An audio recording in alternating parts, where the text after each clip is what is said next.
my shoes and out the door. 5, I'm alive. 6, 7, 8, feeling great. Hello BYWG Tribe, this is Dr. Noah. We wanted to make you aware of our carefully selected Product of the Month and Book of the Month for January 2018.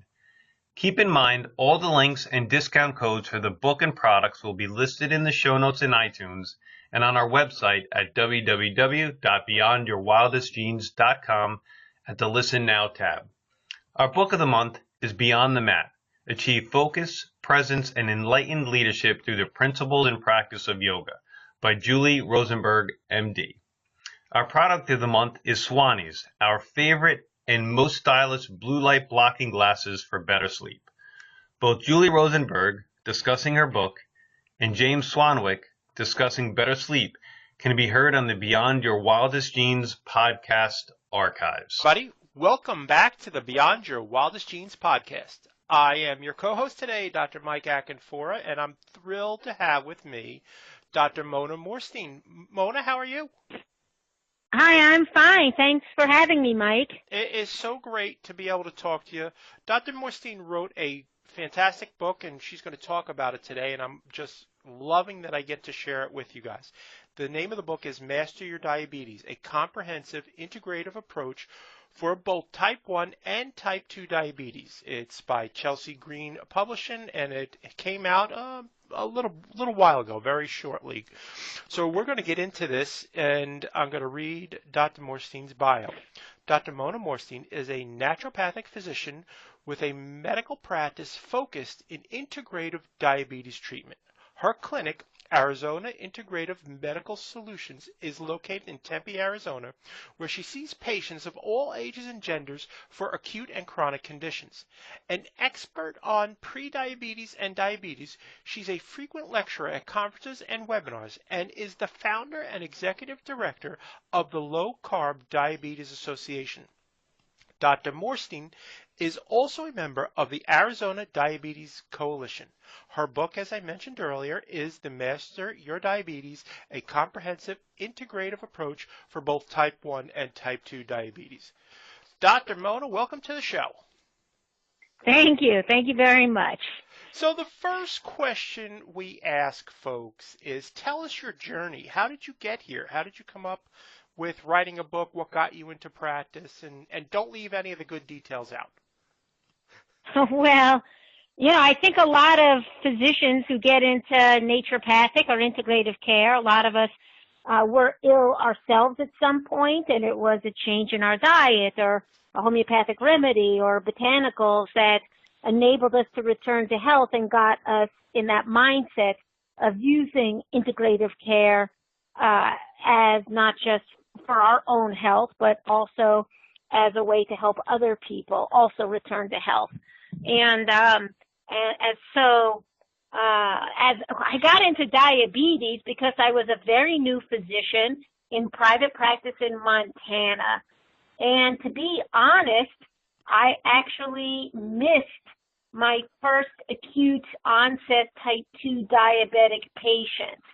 And so that was a real shake to my confidence and my ego, and not in regards to like, oh, how could I miss this, but more along the lines of, am I a safe and responsible physician? Should I, stay in medicine? I'm taking people to care for them. And is this what I should be doing? Am I safe to do this? And it was a huge crisis of conscience for me, and I decided that I did want to stay in medicine, and two, I wanted to make sure I never missed another diabetic patient. And so I called up Dr. Richard Bernstein, who wrote the book, Dr. Bernstein's Diabetes Solution, and I actually went to his clinic and worked with him, and then came back to Montana and set about learning everything I could about diabetes to make sure, I would never make that mistake again. And here I am some years later, feeling pretty confident now about my knowledge of diabetes. That's fantastic.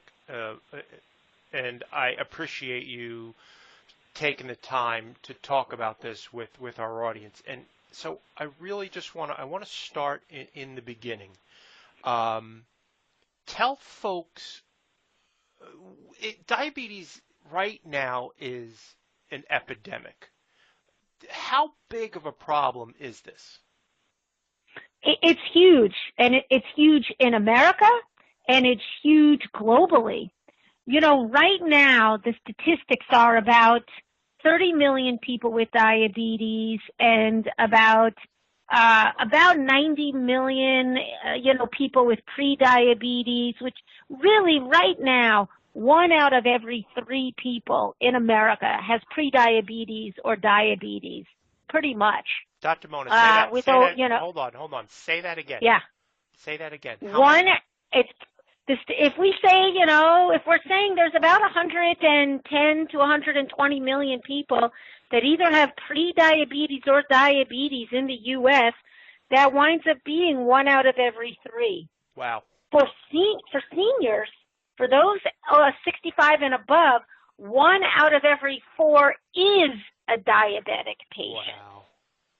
Oh, and where it costs the country about $170 billion in 2007, it's now up to around $250 billion economic costs a year, and not in hardly a decade. So this is it's really a huge crisis. They say by 2030, potentially 1 billion people worldwide will have pre-diabetes or diabetes.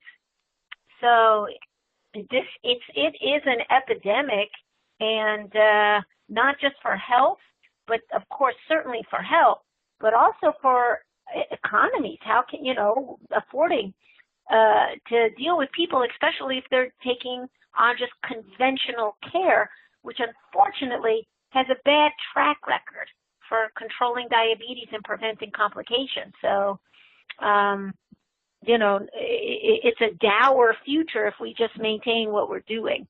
Yeah, those numbers are astounding. Yeah. They're hard to really wrap your brain around it.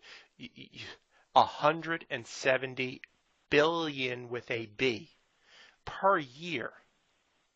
It's up to 245 billion a year now economically.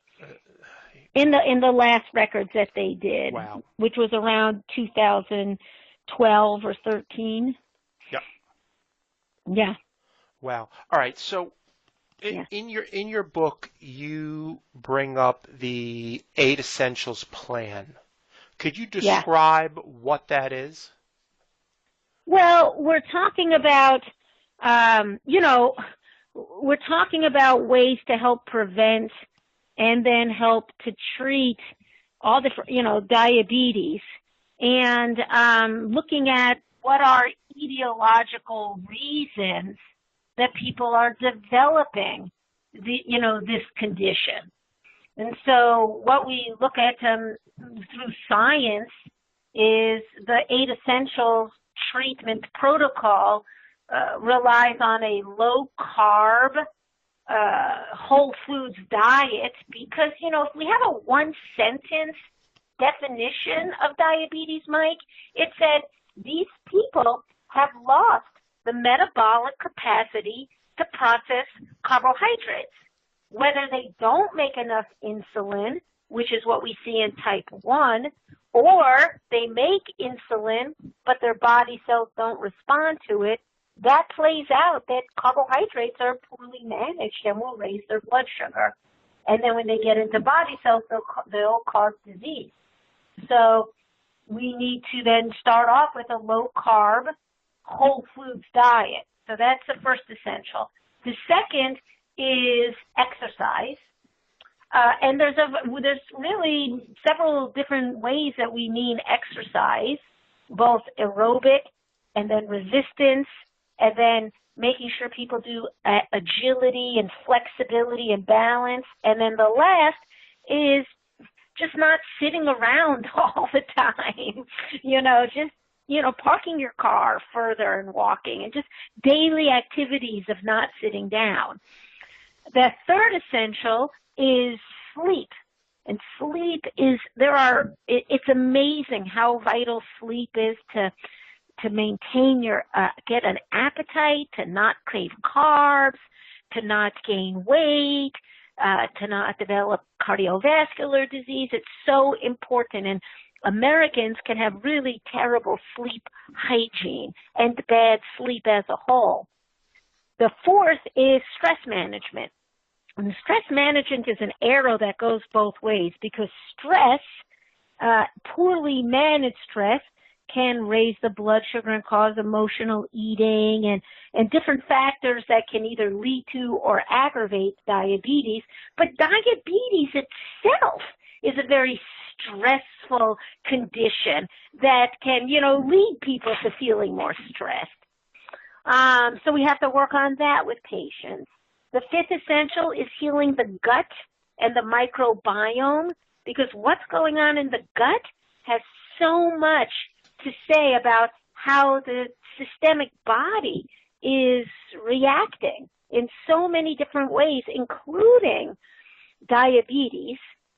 The sixth essential is environmental detoxification, because really when we look at it, the toxicity of environmental chemicals is a huge scientific association with insulin resistance, obesity, and diabetes. So we have to teach people not just how to keep these toxins out of their own bodies, but also how to detox them out of their bodies. And the seventh essential is supplementation, and the eighth then is medication. So those are the 8 essentials. Awesome. All right. So the very first thing that you spoke about is low carb, whole food. Let's get into that, because you spend a lot of time on this in the book. So why do you think so few people receive dietary counseling from their medical doctors or seek help from a professional nutritionist when diagnosed with diabetes or prediabetes? Well, I don't know. I mean, I've had patients that want nutrition counseling and don't wind up getting it from a conventional care office. I'm not really sure why it's not a part, except in conventional care. Drugs and surgery seem to be the paradigms of care.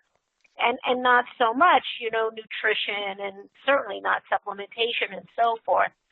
The problem is that when patients will come to me and they've gone to a nutrition counselor who followed the ADA plan and the American Diabetes Association plan, although on their website they'll talk about different diets that are used, their basic plan is still a fairly, it's a high carbohydrate diet and high carbohydrate snack. So, patients will say, well, I went to a nutrition counselor who told me to eat oatmeal for breakfast because it's low fat, and that's the key to not get cardiovascular disease. But then they realize that after they have their oatmeal, their blood sugar, goes up to 240,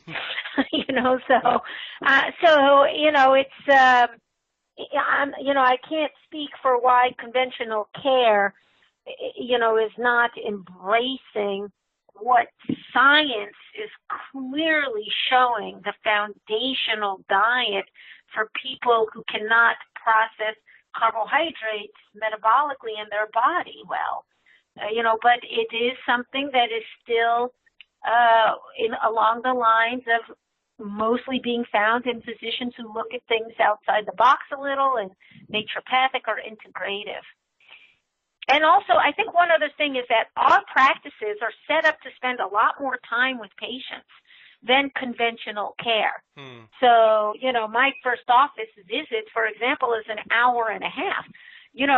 Not to be crude, but that's probably how long people are waiting in the waiting room to get their 8-minute visit with their doctor. Oh, yeah, absolutely. So, when I have time to spend with patients, and this is my priority, I can really spend time, on the diet and explaining it to patients, educating them, and then making them excited and motivated, about making these changes. Absolutely. Tell me, what's the difference, or can you tell the audience the difference between like a low carb diet versus a high fiber, whole grain, vegan diet, and how can each be beneficial? Well, so that's a good question. There has been studies done on what's called an MAPI-2 diet. And this diet there was a couple of studies done where these men who had uncontrolled diabetes in certain countries, I know Cuba was one, and there was a few countries where they were studied. They were put on what we could best describe as kind of a macrobiotic diet. That was actually high in grains, some beans. There was very little oil. None of it was cooked. They had, it was, what we would call the antithesis of a low carb diet. And yet these men, and it wasn't low calorie either. They were getting well over 2,000 calories, and they did fantastic. They lost weight. Their blood sugars got under control. Their lipids got under control. Their A1c went down. These results were just what we would want to see. And so there is, we can consider this diet an outlier, but it was very strict. It was strictly vegetarian, very little protein in reality. The meals were all prepared for the men. They didn't have to cook them themselves. So if a patient, and you have proponents of this in our country who say, no, we shouldn't do, a low carb, higher protein, higher fat. We should do this kind of diet. And it does look that for some people, it can be successful if they are really 100% strict. And also perhaps their genetics will allow them to have that kind of diet and, have it be successful in their body. But for many, many people, it is not going to work. We have patients where, it's just going to be a problem for them to eat, to follow it, to have their blood sugars get under control. And so the low carb diet is, seems to work for everybody. And it may also be obviously easier for people in America to live with their families and socialize. And, there's so many aspects to food, aside from just sitting down and eating it. But, our lives are about food and socializing and eating. And so we have to make sure we can get meals that people can incorporate into their lives to the best degree as possible. I agree with you 100% on that. Talk to me about what would you say is the best way to exercise to lower your glucose and lose weight? Probably the best way to exercise to lower glucose and weight is resistance, is using your muscles with weights and, whether you're doing lifting weights or squats, calisthenics, sit-ups, push-ups, where you're isolating a muscle and making it move and contract, because muscles are the number one aspect of our body that burn glucose. Yep. So when we're engaging it specifically, it's gonna, as I read once, a study showing that resistance can burn 19 times the glucose of aerobic exercise. Wow. Not that aerobic is not beneficial, and certainly for cardiovascular health and circulation, there's, and also weight loss. There's definitely benefits to it. But if people just had 20 minutes and they were going to, taking weights and lifting them up and using that is more effective for lowering your glucose. I love that. That's fantastic. It is a spot on. And let me ask you another question, and I'm just working my way through the 8 essentials because I think they're so important, Sure. and I want people to get a good feel and understanding to what you're talking about because I believe what you've written really is a comprehensive look at diabetes, and this is why I want people to just get a better understanding of it. One of the things that you talked about and you wrote about was healing your gut. So can you talk about the role of your gut and the microbiome in managing diabetes?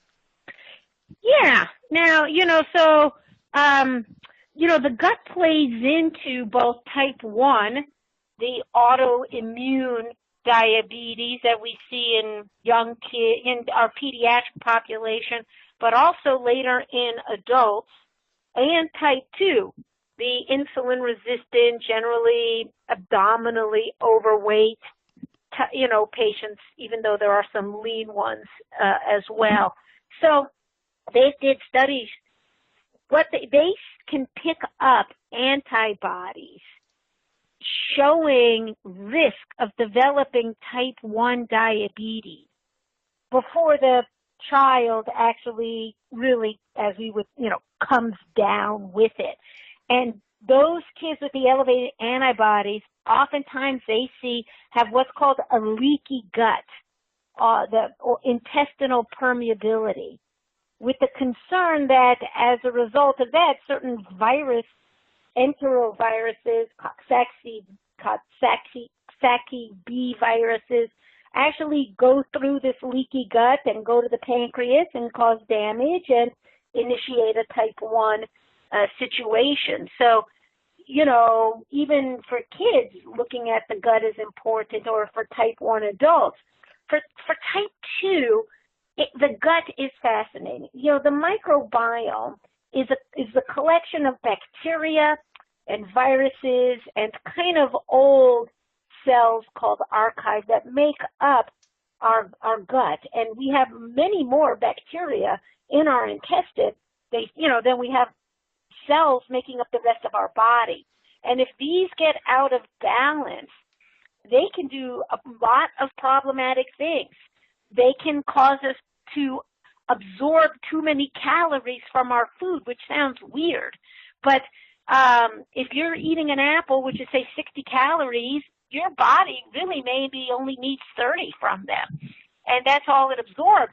But if you've gotten a changed microbiome, it may now be absorbing 59 calories, which, if you're not burning off, is going to make it easier for you to gain weight.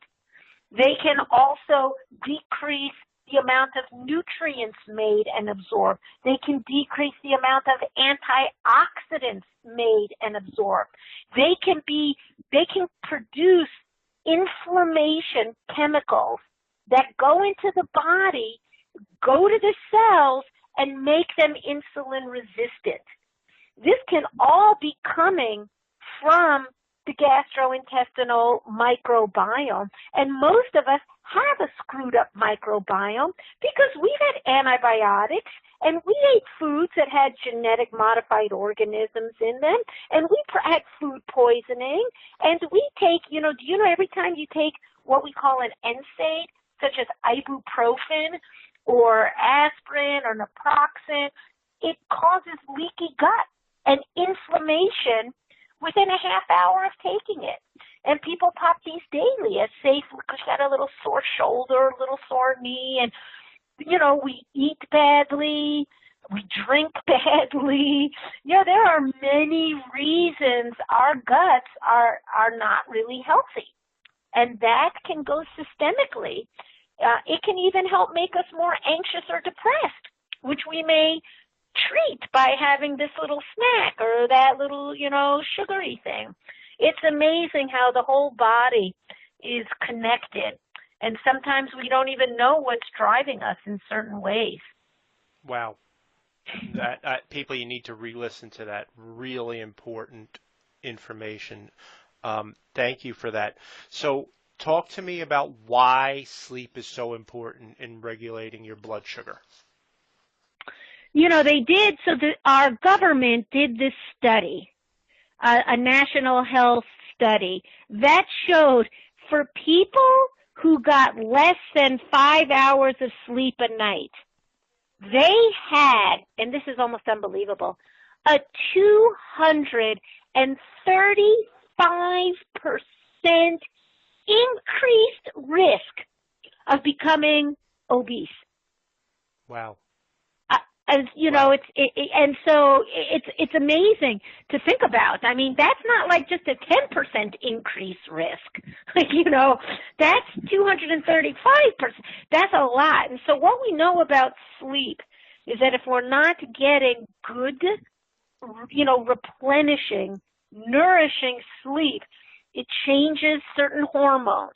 The hormone that tells us we're full, we're done, that is decreased. The hormone that says, I'm hungry, I want to eat carbohydrates, that's increased. And so when we look at people, we're thinking, I never look at a patient and I think, you don't have any willpower, because appetite is driven by physiology and hormones and chemicals. And if things aren't in balance, it can really make a difference on us on us being led to either eat more or eat less, or want to eat a lot of carbs, or just happy with that salmon and broccoli. And so sleep, lack of sleep can also raise cortisol, and cortisol can raise our blood sugar and also make us feel stressed out. So obstructive sleep apnea is a disease where people stop breathing, for short moments during their rest, during their sleep. And that in and of itself is associated with weight gain, diabetes, and cardiovascular disease. So and as the more you get overweight and snore, that's a combination. If someone comes to me and they're overweight and they snore, you pretty much want to check for a sleep study and see if they have obstructive sleep apnea, because that needs to be treated if they have it, or it's a huge roadblock to getting glucose and appetite and energy under control. So, and Americans do have terrible sleep habits. And so we've got to kind of walk through, when to turn lights down in your house. And yeah, maybe it's not helpful getting home from a stressful day of work and then turning, the news on and then watching some violent police TV show, where some woman is, God forbid, attacked or killed, and then you go to bed and think, I should sleep fine. Or you're on, like, why am I not falling asleep easy? Or of course, everybody just staying up on their computers or cell phones, getting that blue light that those emit that is stimulatory to your brain and prevents it from getting into a rest phase easily. So we've got all kind of ways we have to work with patients. I have to work with patients to teach them, how do we bring sleep and good nourishing sleep into our lives consistently. And then that's a very good way to help get their diabetes under control. Let's talk about environmental chemicals and the relationship between obesity and diabetes, and what are some of the ways, the simple ways that people can remove some of these chemicals from their environment?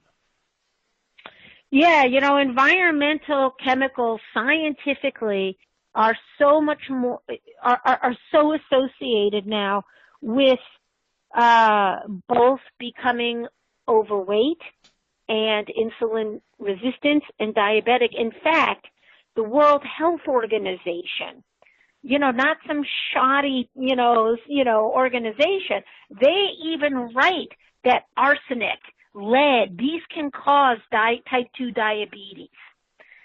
And, they did a great study, Mike. I think this is the one that we focus on the most. They had two groups of obese patients, and one had diabetes and one did not. And when they went through everything, trying to find the difference, what they found that was so striking is that in the patients who had diabetes, they had an immense more amount of toxic chemicals in their cells than the patients who did not have diabetes.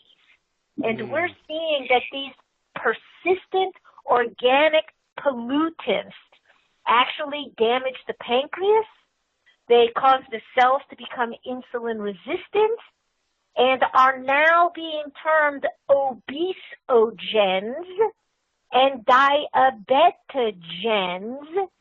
as causing that, just like we say tobacco smoke is a carcinogen, right? So it's a huge problem given the amount of thousands and thousands of tons of these chemicals dumped, all over our land every year, right? Oh, yeah. Now, in terms of some simple ways to get these out of one's home, one is never have any fragrance of any, not necessarily maybe your perfume, but don't like a fragrant, like a dryer sheet, or your trash bag has fragrance in it, or you're plugging something into your wall with fragrance, or you're spraying some spray of fragrance. Those are some of the most toxic chemicals that we need to avoid. We also need to avoid cooking in and storing our food and water in plastics. So we can't, we shouldn't do anything like that. I'll ask every one of my patients if they have an exterminator, come to their house. And worse if they spray inside the house, which should never, ever be done. And, and then just what do they use for their cleaning products or toiletries? What kind of, we also want to check, did they, if they're going to fix their house, are they going to get, green, are they going to get, green flooring?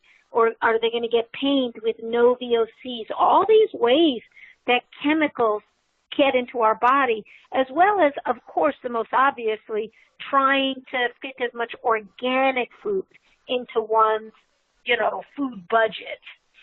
So these are, and then, so these are some common ways to just avoid bringing these into one's lives.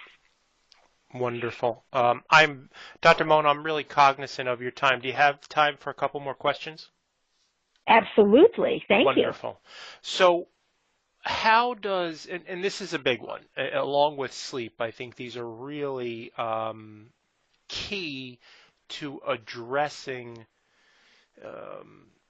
the way our society is living, but we need more sleep. And then how does stress affect diabetes?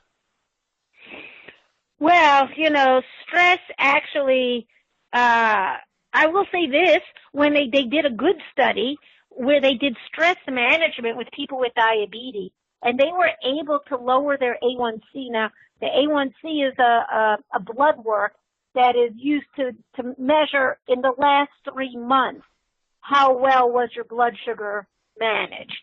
And just by doing stress management, they were able to lower the A1c 0.5%, which is as good as what some medications can do. So stress can raise the blood sugar. It can raise the A1c. It can cause, mood changes. It can cause stressful eating. It can lower the energy. It can make people lose their motivation for being able to get some exercise or this or that. It can certainly interfere with sleep. So there's so many different ways it can play out in a person's life that we really need to understand with each person. How is work? How is your primary relationship? What is happening in your life that could be throwing you off of having, a calm and peaceful mind? And then, how do we work together to initiate? There's many different ways of doing stress management, from, things like homeopathy, but also whether people do want to exercise, or they want to paint, or they want to journal, or they want to meditate, or they want to pray. We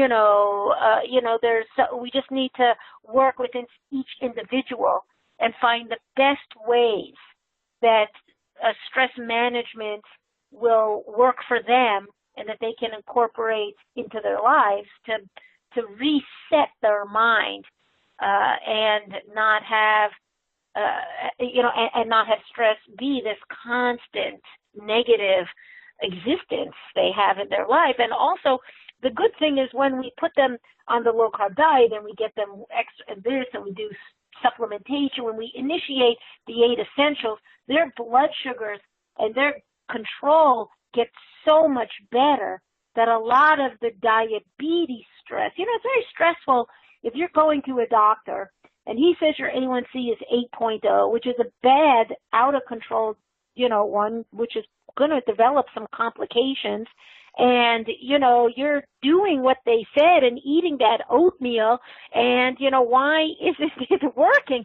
That is really difficult for people to feel they're failing on a protocol when they're trying. And so when we just switch them to a protocol that when they're sticking with it is successful, and they see those great numbers coming down, and it's just a whole different mindset for them. It is. It's dramatic. I actually have a friend of mine who started a low carbohydrate diet in September, October, November, December. He's lost 70 pounds, and his A1c went from 11.9 to 6. Yep. It's dramatic. So it's dramatic. What would you say is your A1c goal with patients? And tell everybody what an A1c is for those people who don't know it. An A1c is what we're measuring with an A1c is how many, we have a red blood cell. Red blood cells last about 3 months in our body. And they have these little proteins on them that we call A1c. And these get covered, a percentage of these can get covered by glucose. And so the A1c is the percentage of these A1c proteins covered with glucose. Whether you have 5% of them covered with glucose, or 6, or 7, or 8, it doesn't seem like it's much, just going up a percentage, but the translation of where your blood sugar is dramatically different from having an A1c of 5, which means on average your blood sugar was like 100. Maybe you woke at 80 and you went to, after a meal it got up to 118 or so, versus an A1c of 8, which means on average your blood sugar is 200. So you wake and it's 150 and you eat and it's 250. These are big differences, right? Oh yeah. And so an A1c, So I'm sorry. I honestly. What would you say is you're so passionate that you got caught up in the. What would you say is your A1c goal with patients? Oh yes, right. So here's the deal: the American Diabetes Association says they want an A1c of ideally at least 7, ideally less than 6.5, if it doesn't come by too much hypoglycemia. The American Academy of Clinical Endocrinologists, which is the organization for our endocrinologists, says, well, it should be 6.5 or less, but not due to hypoglycemia. And the reason they say that is because if you're having people eat oatmeal for breakfast, the only way you're going to be attempting to or trying to get that blood sugar down is through more and more and more medication. And that medication is going to be causing hypoglycemia. In fact, there's 300,000 visits to the ER a year from diabetic patients having hypoglycemic reactions, which everybody hates. So However, the problem is that the A1c starts causing damage, it appears, in our body. In other words, if the A1c is above 5.5, it looks like we're going to start, scientifically by studies, having damage to the body. Now, the problem with that, of course, is that we don't even say someone is pre-diabetic until their A1c is 5.7. So this is why when people with type 2 diabetes are diagnosed and the A1c for diagnosis is 6.5, they already usually have some complications. They already maybe have some neuropathy. They may have some eye problems. They probably already have hypertension. They, all because for all of these years they were pre-diabetic, and we're just going to wait and see. They're developing damage. So for me, an A1c, my goal would be 6.0 or below. And now I don't really worry about having hypoglycemia because my patients are doing it. They're not eating a high carb, diet that we're hammering to down with more and more medication. So it's, in fact, I just had a patient. She read my book, and she was taking 70 units of insulin a day and having high A1c. Read my book, went on a low-carb diet. In 1 week, she's down to 46 units of insulin with much better glucose, and 2 weeks later, she's down to 20 units of insulin with much better glucose than she had when she was eating high carb and trying to chase it down with more and more insulin. Yeah. Can you believe that, right? It's amazing. It's amazing. So, we need to now, even though, and then when we add in the supplements, which are, we always want to put. You took the words right out of my mouth. Right out of my mouth. All right. So tell me, what are the benefits of using supplements with diabetic patients? And then tell me, what are some of your favorite supplements for diabetic patients? You betcha. So the benefits for diabetes with supplements are many. For one thing, most diabetic patients have some nutrient deficiencies, so we can replenish those. Supplementation can help both with glucose and insulin regulation. They can also be used to help with hypertension. They can be helped with, lipids. They can help with mood and energy. They can also help in treating and, preventing and treating diabetic complications as well.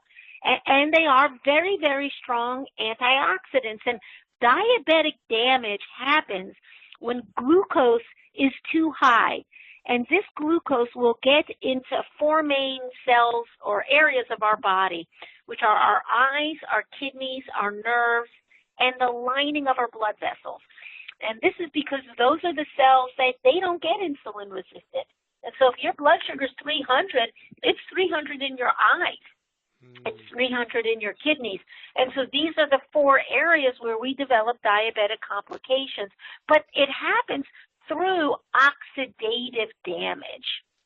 And so if we're bringing the blood sugar down and we're giving the patients antioxidants, right, then we are protecting them against that oxidative damage and helping to heal the cells that did have oxidative damage. So it's, so there's many, many reasons. Also cravings. Antioxidants or our supplements can help decrease cravings for carbs.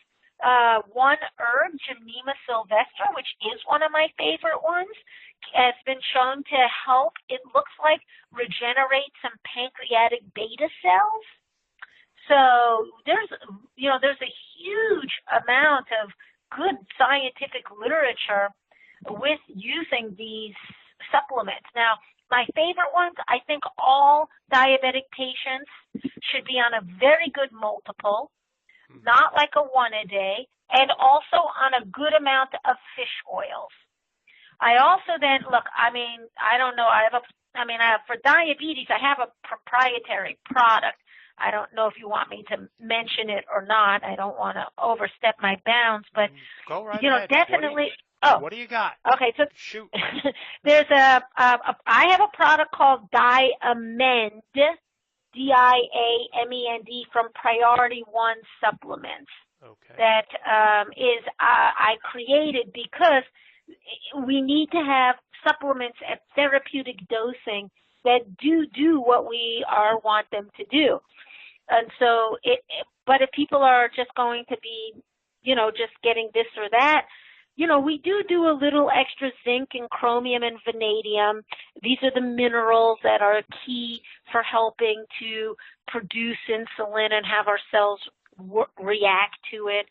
Alpha lipoic acid is a main antioxidant I want all diabetic patients on. It reduces insulin sensitivity and protects all those cells that can be damaged. I mentioned Gymnema. Berberine, great studies showing that the berberine was equal to metformin, which is the main entry drug. Not that I'm against metformin, it's actually not a bad drug, and it's cheap. But but berberine is a good herb that really works at stimulating energy use by the cells and reducing insulin resistance, protecting the liver as well. We're looking at other aspects such as curcumin, a very good anti-inflammatory and antioxidant. Bilberry protects the eyes. NAC is N-acetylcysteine, also reduces insulin resistance and protects the body. So, we've got a number of different of my key favorites. And then, of course, other supplements that individuals might need, like we're going to be checking their vitamin D, do they need extra vitamin D or any other supplement that each individual patient may themselves require. Sure. You have a nonprofit called the Low Carb Diabetes Association. Can you talk to our audience a little bit about that?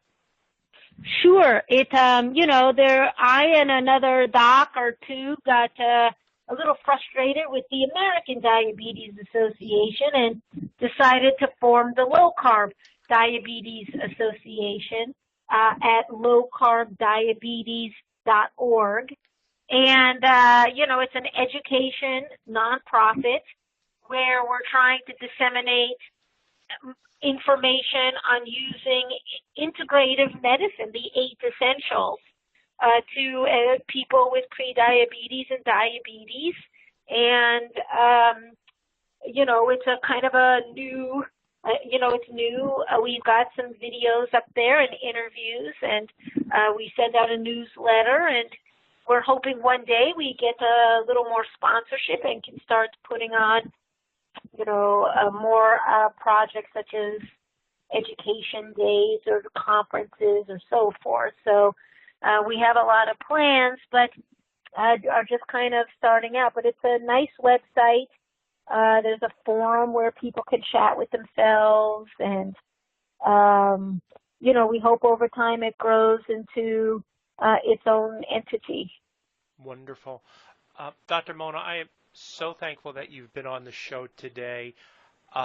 Where can people find you in the world? Oh, thank you. They can find me, my clinic, Arizona Integrative Medical Solutions, as you gracefully mentioned at the beginning, is the website is a little awkward, but it's azimsolutions.com.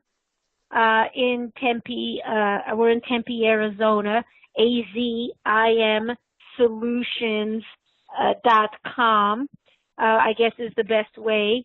480-284-8155 is so that's where they can find me. And the book is on Amazon. It's a bestseller there I think it's a bestseller on type 2 diabetes there. Master Your Diabetes with Mona Morstein. Thank you. You got it. And just tell people again the website for the nonprofit. Oh, thank you. That's lowcarbdiabetes.org. And last thing is the supplement's name? Is Diamend, Diamend, from Priority One, but it's mostly, sold to integrative physicians. Gotcha. To prescribe properly to their patients. All right. So ask your physician to carry it. Wonderful. All of this, folks, will be in the show notes. Dr. Bona, it was a pleasure talking to you tonight. I really, again, want to thank you for your time. The book, folks, is Master Your Diabetes, a comprehensive integrative approach for both type 1 and type 2 diabetes. It is on Amazon. It'll be in the show notes as well. Again, thank you. And do us a favor, folks, if you like what you heard, please leave a review. It helps us to help others with this vital information. So, Dr. Mona, on behalf of my partners, Dr. Wanda Lee and Dr. Noah, we thank you and have a great night. Ciao, everybody. Thank you so much.